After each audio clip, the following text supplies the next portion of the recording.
What's up, everyone? Welcome back to the Leeds Jitz podcast. Been a while since I said that. And an episode today with some sad, happy news-ish, I think. Carrying on to let our members know about some changes happening in the new year and keep you guys informed on what's going on, really. Probably do one more podcast at least this year when we do our end of year usual MOT. But thought it'd be nice to do one together to talk about future events. So as a lot of our members will know, from the new year, I'll be stepping down from being an owner, director and a coach here at the academy. And whilst I'll still be here training, I won't be kind of teaching people anymore. So pursuing another business to help the martial arts industry, kind of learn what we learned here, help them with new technologies that are happening in the world.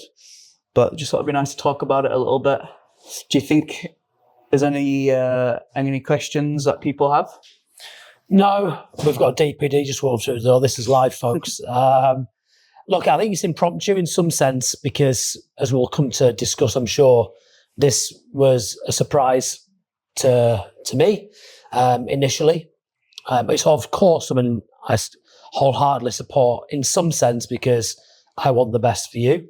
And we've just spoken about that. But from a business perspective, it was never part of the plan. But as I said in the covering letter, if I've learned anything about business in the last 5 years, that there's no plan. Things change so much, right? So this is new news for all of us, but positive news in some sense. And disappointing is the wrong word, but perhaps we wish things might have been different. More than anything else, we want you to be happy. And I'm really excited that you're excited about what the future is. All right, Joe, welcome to the North Leeds podcast. There he is. So it's famous. Yeah, see you later. So, T, this was announced this week. You spoke to me 2 weeks before.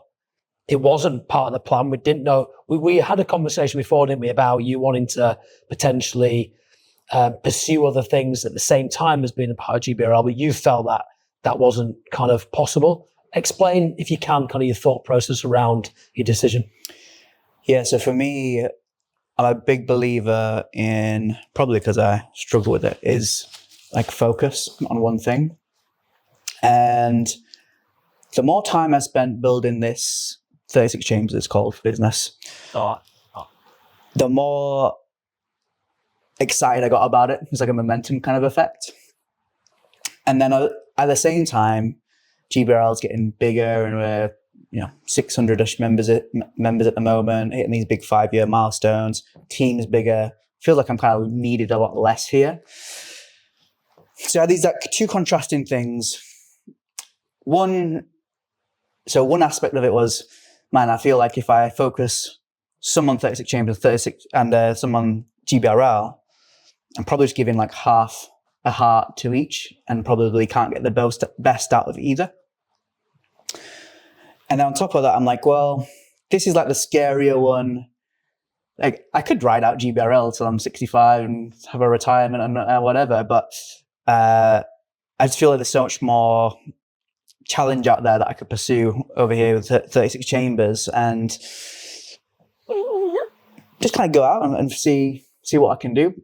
Without, obviously, we've got a big support network here now between both me and you, growing big leadership team. I just felt like I wouldn't give my best to either business, and at the same time, I think this one it's going to push me harder to find out what I'm all about, I guess. Yeah, and I'm really proud of you for that. Anyone who's heard me speak or have seen my kind of personal brand, I talk a lot about living a life without limits, and I think that's exactly what I mean. You're a bit younger than me, quite a lot younger than me, and you absolutely should be chasing the scary stuff. You absolutely should be doing the things that have an element of risk while you can, because when you get to the old age that I'm at, where the mortgage and kids and mouths to feed, you have to take more of a moderate approach, right? So I absolutely commend you, mate, and support you in this. And actually, like I said, I'm really proud of you doing it. I think that like you say, plays a big factor as well. I turned 30 this year, and there's obviously time clocks on having things like kids. So on a pure work level, if I'm going to throw myself in and work 8-hour weeks and something, probably don't want to wait 4 years and have a small kid I have to look after as well. And then also on things like just your mobility. So my ability to really travel, see a bit more of the world, because again, once you have kids, I'm not saying you can't travel and have kids, of course, but it does get a bit more expensive, if anything. And yeah, it feels like it's going to be an important 4 or 5 years. And I think it just having that one focus of really just nailing something down, at the same time being able to be a bit more mobile. And again, if they have aspirations to own a jiu-jitsu school one day, you can still be super mobile and own a jiu-jitsu school. There's different time frames for things. Yeah, and I think you said it really, on that point, I think you said it really well in your letter, which if you haven't read, you should go and pull that out, because it is T really, in his own words, explaining his thought process and rationale for this. One thing he said in there was, and again, if you're just a member here, maybe you don't appreciate, I would hope it feels seamless, but behind the scenes, there's a hell of a lot of work goes into running an academy of this scale, a business of this scale, and just to the operational side of things. Never mind, I was away this weekend with business leaders who've got 400 or 500 members of staff. It's kind of similar with us. Like, members feel a bit like staff because you're responsible for them, and so there's always issues to deal with, and it's a challenge. And I guess, if to your point, if you're going to focus on something with the level of intensity it requires to make it a success without any regrets, you can't do that half-hearted.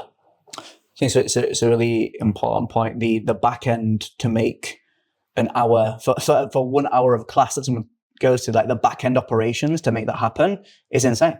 Yep. And I would really stress that there are schools that could probably operate on like a 200 person school, kind of pretty normal average size school. 600 in ways doesn't sound like crazy amounts more. It's not like 100 to 10,000 or something like that. But the actual work to run a 600 person school and the infrastructure needed to support that, when are you going to do it professionally? Like, there's schools who are professional schools, as in they do it as a business, and there are schools that are just hobbies for like a side project for other people. And that's fine. There's no judgment there. It's just a different way of approaching it. And I think if people really saw the amount of work that goes into delivering a 45-minute LC1 session, or, the hour GB1, to make the whole business run, they're like, I'm sure there's other business owners out there that like totally get it. But I think I certainly didn't when we were going to something like Harrogate. And I think actually it reminds me, Tom Harris, when he was leaving to go to Australia, or it might have been before, he's kind of stood up at end of class at one point and just goes like, you guys will never really understand how much care goes into it. And at the time he was talking about how much you talk about the students when they're not on the mats. And it's just back end and you talking when you're out for a coffee or something. And I think that is a really very true point, but I think it goes beyond that as well, because there's so much that goes into the operations of a business that ultimately do come down to care. And it's the things like, just even things like keeping this place clean, or making sure that there are safeguarding elements in place, or there's incident reporting, and there's HR, and there's contracts, and there's insurance, and there's DBS checks, and there's ICPs, and the list, we could list it like 100, 150 things that need to be just on compliance and just professionalism before we ever talk about curriculum or jiu-jitsu. And I think if people, and look, we're not complaining, it's not that at all, but I think if people really saw the effort that goes into making some, like, the wheels turn here, they'd be like, fucking hell, that's crazy. I think they'd be impressed, in many ways. Oh yeah, for sure. And of course, the cost of doing business has increased significantly. Anyone listening to this, but particular business owners will understand the changes in national insurance and the changes around compliance. Only today, we've now been told about an additional piece of legislation around holiday pay for 16 to 17-year-olds. Bearing in mind, we pay 13 plus. So anyone involved in our academy at that level is getting paid. And so everything has a cost, right? And we did our end of year accounts. I wrote to the coaches about this earlier this week. We've spent over the last 12 months over £75,000 just on our coaches. Before we talk about any in-lieu memberships, before we talk about any of the front desk, the kids, the inner circle team, there's not many martial arts academies who would be able to say that. It's one of our proudest achievements, right? That we're able to have that impact, not only on the people who come here as members to do their jiu-jitsu and to become better people, but for the coaches themselves, some of whom have, James Francis Frost's getting changed after a private, but he's resigning from his career to do jiu-jitsu full time. Like, that's phenomenal. And there'll be more and more people, hopefully, from our community who end up doing that. I think the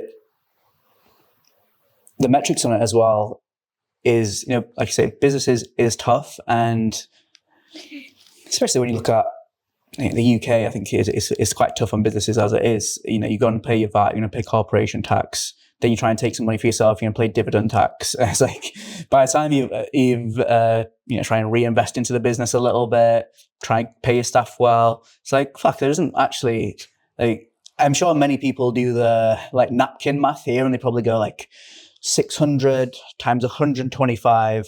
They must be fucking millionaires. And if they saw our net profit margins and gross profit, you start to understand it, how much goes back into the business. So that's it's a funny one. But well, if you were working full time, stacking shelves in Tesco's, you're probably on a similar salary to me and you, really realistically. So, we've invested a lot over the last couple of years. I think we've built back to one of the first points you made around the right time to leave. One of the reasons you spoke about when we first discussed this was that at the 5-year point and at hitting 600 active members and having built the infrastructure which could support 750 members or whatever in the future, it feels like a good time to go. Like, a lot of the heavy lifting, they're getting this place to a point where it's starting to mature. We're certainly not there yet, but it's starting to mature as a proper business. Bearing in mind, for 3 years, before we had soaps, people we just made it up as we went along, as all business owners do. It feels like the right time. Yeah, I think I tried to echo that in my letter a little bit. I was saying how it's kind of easy to leave something that's kind of broken. It's like, fuck it, I'm done, I'm out. Leave that pile of shit on the floor over there. But when you got something that's booming and successful, a growing academy, I think in many ways the academy now is the best it's ever been. And obviously, hindsight is nice and nostalgia and all that kind of stuff. But I think the academy is probably the best now it's ever been. And so it's kind of leaving things when you feel like, all right, I think you guys can go on your own a bit now. And I'm sure I could add a lot of value still going forward, but it's it's going to be all right. I can look back at those 5 years and be like, man, I'm really proud of what we did there. And I didn't leave it in the shit, Yeah, that is something to be proud of. And there's no doubt that this place wouldn't be the business it is or has become, or the place it is, or the communities without your involvement. There's no doubt about that to me. And that is one of the sadder parts of this, is that, you and I have been equally instrumental in creating this thing, which has become a beacon for our community and a central place for them to come and connect. And you referenced in your letter about the friendships that have been created and the families that have become friends post-COVID. If you remember back where everyone was disconnected, the vision we had, and you use that word in your letter, the vision that you and I had around creating something for people to come back to, is something that you should be extremely proud of, mate. And it's a legacy that you can always reflect back on.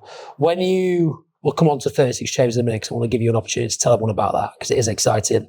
But when you walk back into this place in January then, because of course you're not going anywhere immediately, I hope you're going to come and still train with us and add value and make me better and everyone else.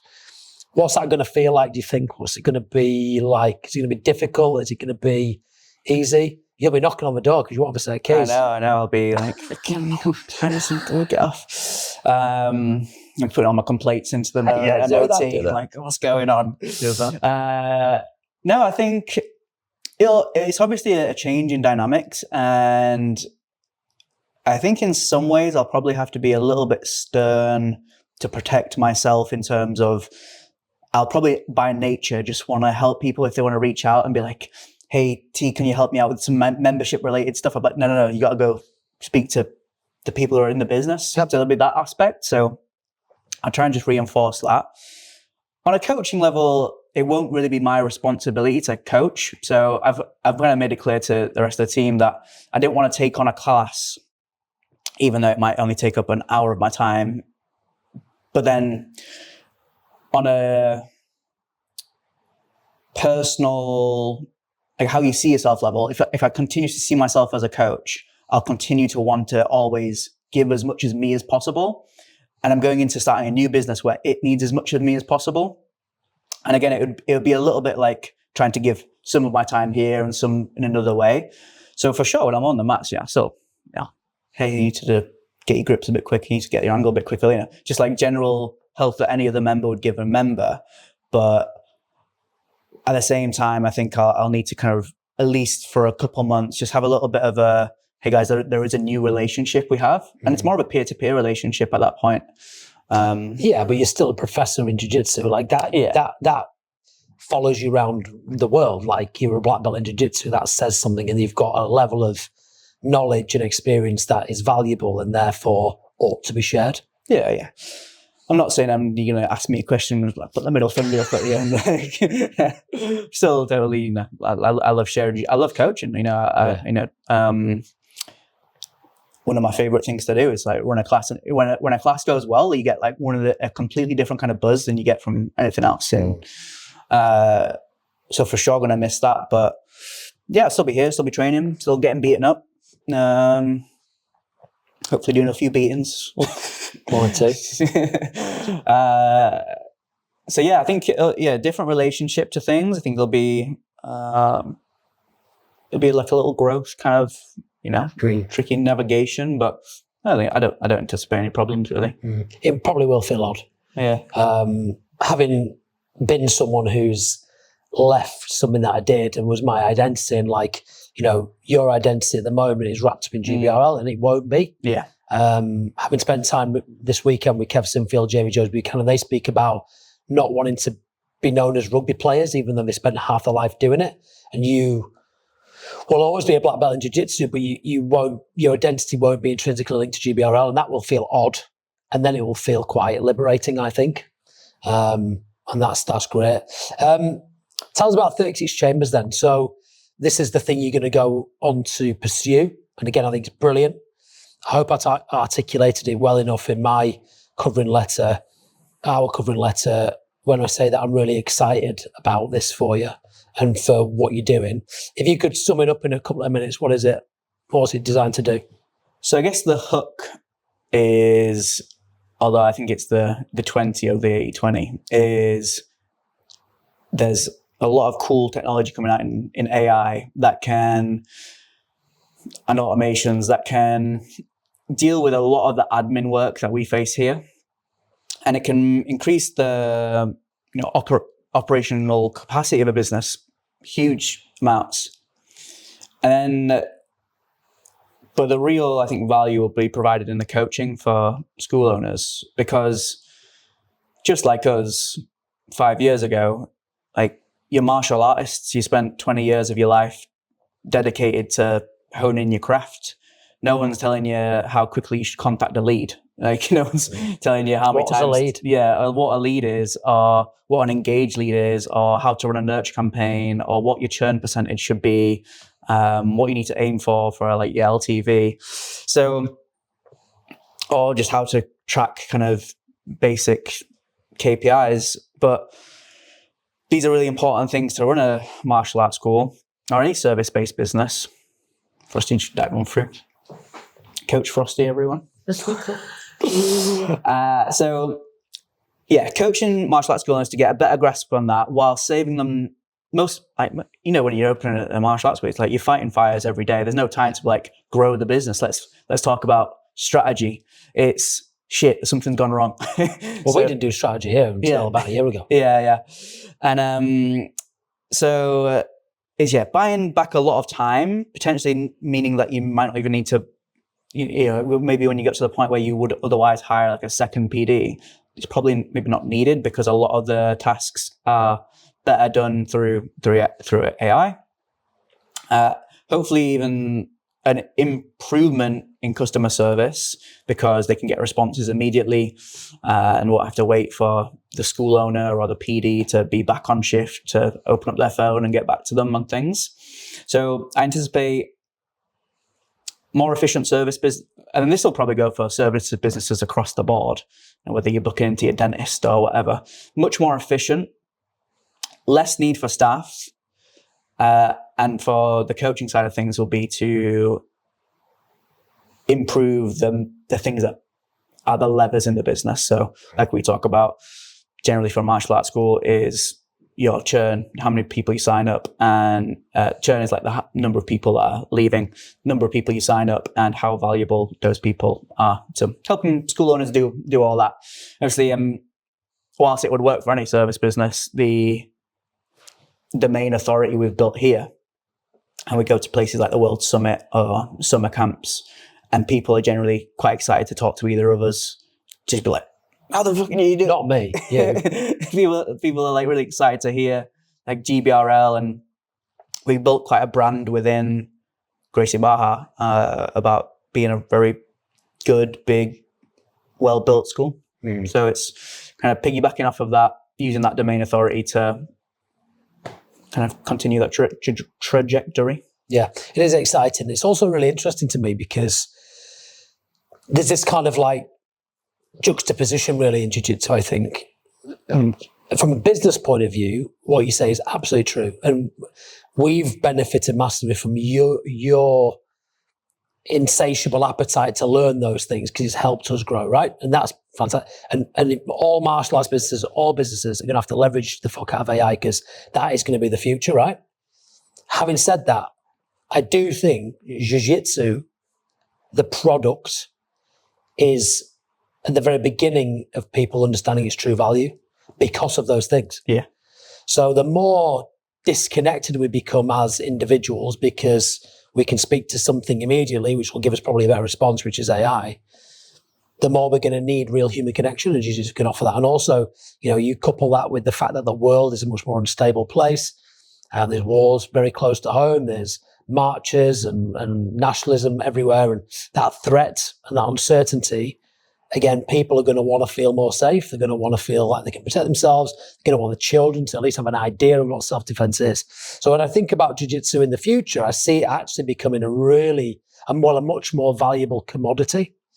And it's interesting that you're going to see it from both sides, hopefully help those martial arts schools grow much more quicker and impact more people. I think any businesses that are focused on community now will be doing really well over the next few years. I think it'll just become, we've already seen it just with the internet and the ability, you know, think about how some simple technologies like Google Meet or Zoom has allowed so many people to stay at home. Like before that, you know, if you wanted to meet with someone in America, you go into America. But now it's literally just a phone call. But now you can have meetings every day. You get to see the person's face. You get to have that interaction. But it does mean that we tend to be more isolated.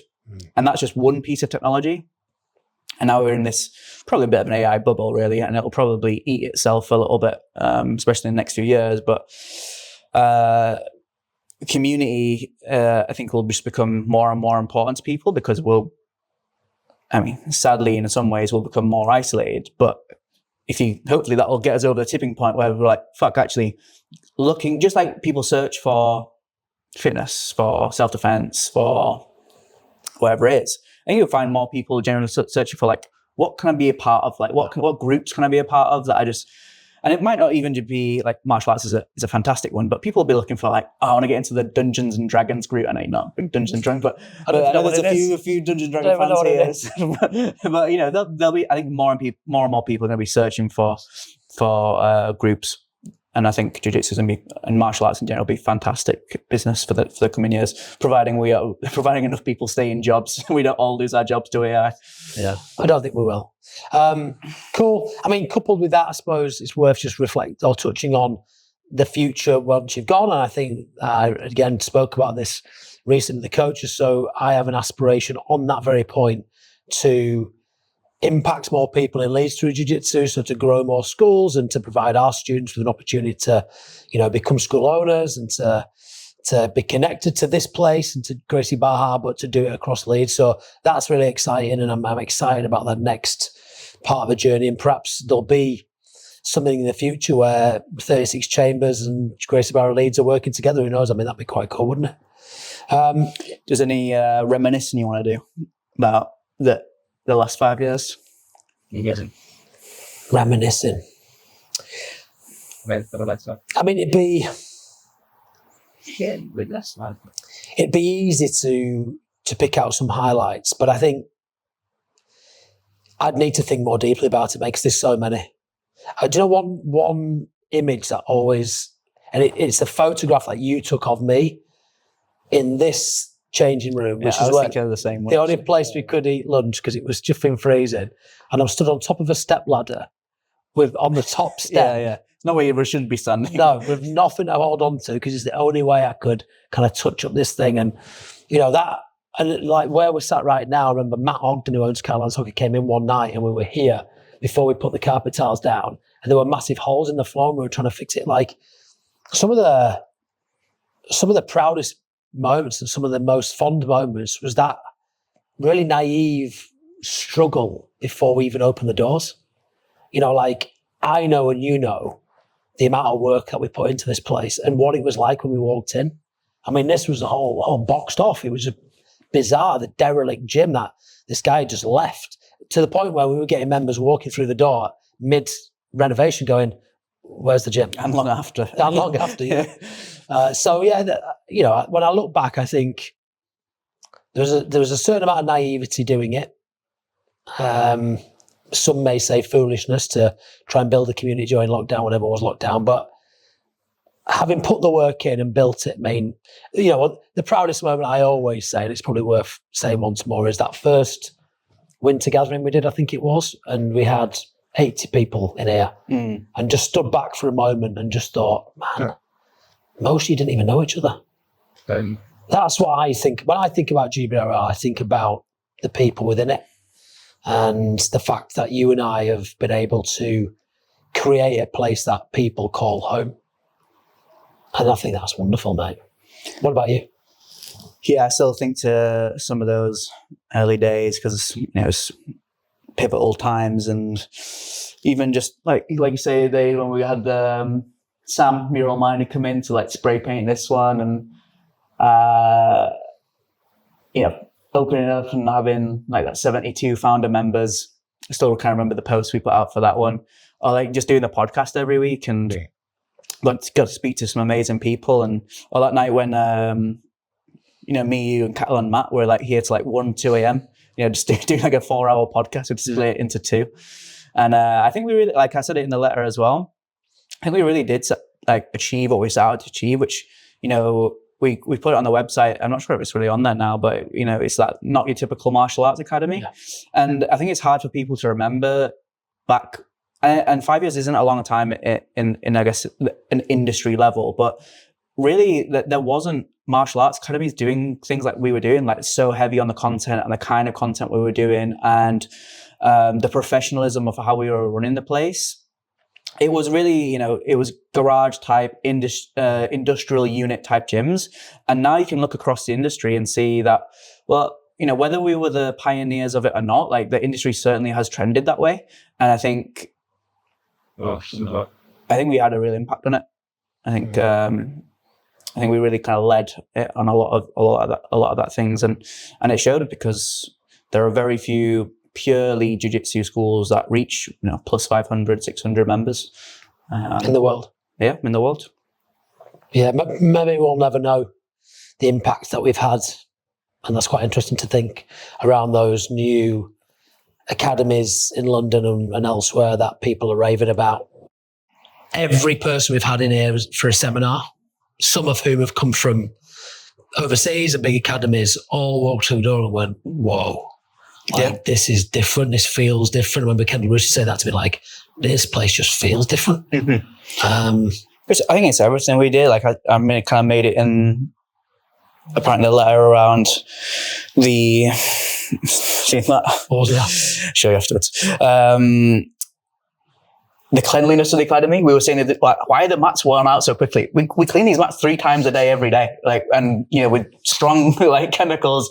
And, you know, Matt was, who's just come back from Australia, who's leaving again, was like, we were asking, like, what kind of differences did you find? And he was like, the cleanliness. He got ringworm straight away when training at a different place. And it's pretty much unheard of here. And generally, the people who have be the people who cross-train at other places. And so the transparency, like, how many martial arts schools still don't publish their pricing on their website? And I just think that's so... Yeah, I find it embarrassing in some ways. I'm like, I'm really proud of that we are so transparent. Like, you can go look, and everything that you would ever have to pay for being a member at GBRL is on the website. And to be honest, like, half the time we don't do a great job of actually charging. I think we probably don't do the joining fee at the moment, but it's, you know, uniform costs, every membership price is on there. There are nothing hidden. And it kind of annoys me when people start to be like, oh, GB, the cult, and they're all trying to after your money and stuff like that. Like, fucking just look at our website and look at any other martial arts schools. Like, we're full transparency. You're either in and you can, and it's in or not, like, but the offer was there and it's your choice. So the professionalism, cleanliness, transparency, the way we went around things, our ability to acquire kind of people coming in the door, the way we marketed, the way we led on content, the way, again, on a transparency level like this podcast, like, how many times do you get to listen to a school owner chat, unless they're like doing super long end of class messages, for, you know, once a week, pretty much, as we were doing it. And, you know, we can fuck up and talk, if we say something stupid on the podcast, it pretty much just goes out. Like, we don't, like, heavily censor the podcast. So, you know, we're laying out who we are, to the world to critique all the time. We've had some criticism. We've had some criticism. And, you know, you still don't see school owners doing that. And, so I think we really made some waves, you know. Lots to be proud of.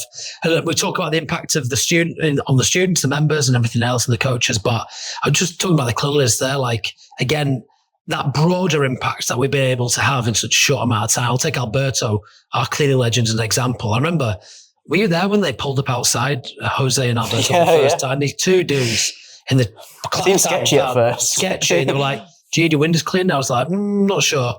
And then I don't know why, but we just went, "Cool, then give it a go."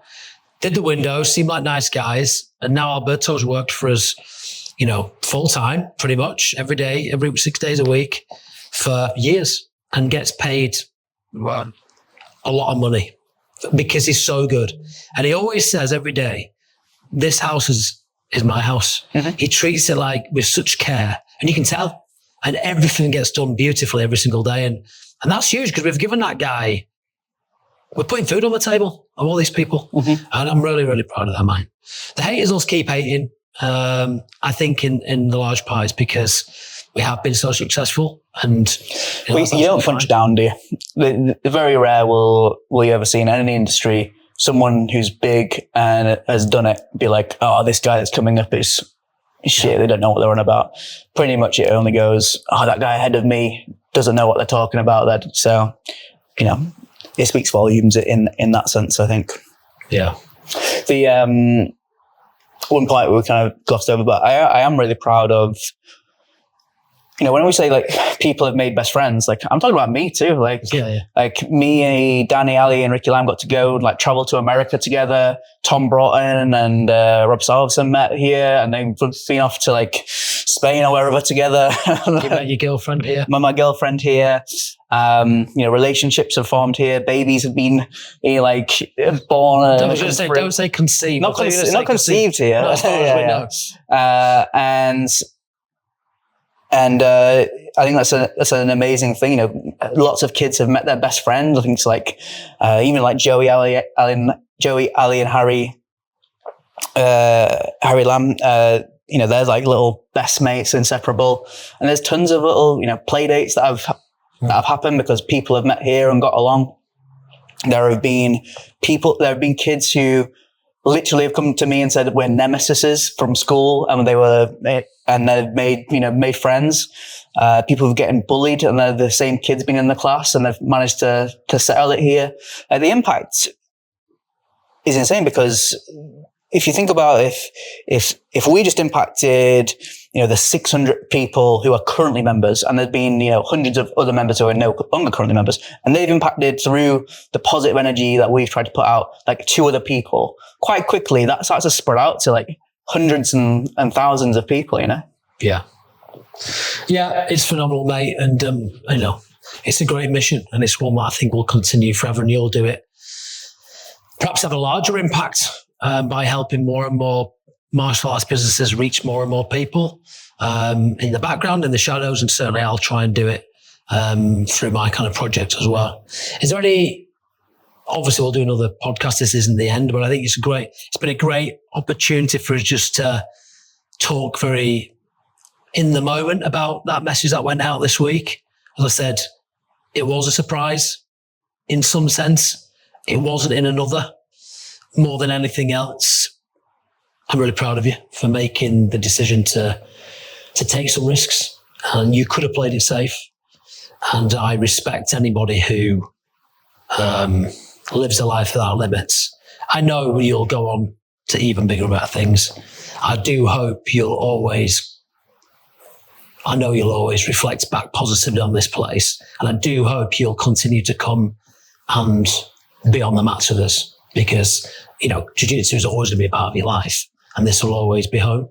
Is there any final words you want to say on this before we move on? Well, I think my relationship to this place is obviously changing, but I hope that doesn't change other people's relationship to this place. Like, this is somewhere that I still have sunk 5 years of my life into, and all my love and energy and passion, more than I even knew I could give at the start.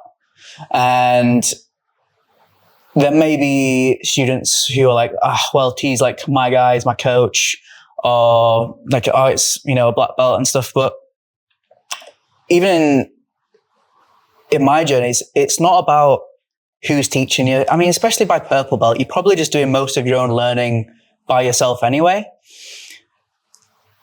The best part is who you get to spend the time with. And if you've got your friendship group here, and you find that you enjoy the community aspects, and you enjoy the transparency and the professionalism of the service that we provide, then that should be the overarching thing, because your instructors will come and go, and in a very short amount of time, you'll be the black belt, and you'll still need to learn how to teach yourself jiu-jitsu. Like I got, like, I know it's cliche in jiu-jitsu, and you get your black belt and you start to learn. There's like this unfathomable amount of things that I can still learn about jiu-jitsu.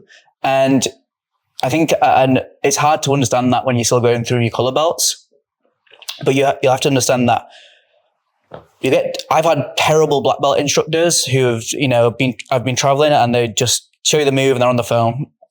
And I've had fantastic blue belt instructors who, yeah, they weren't the most technically gifted people, but they genuinely cared about the progression. And I'd ask them a question and they'd be like, I don't know, but I will find out for you.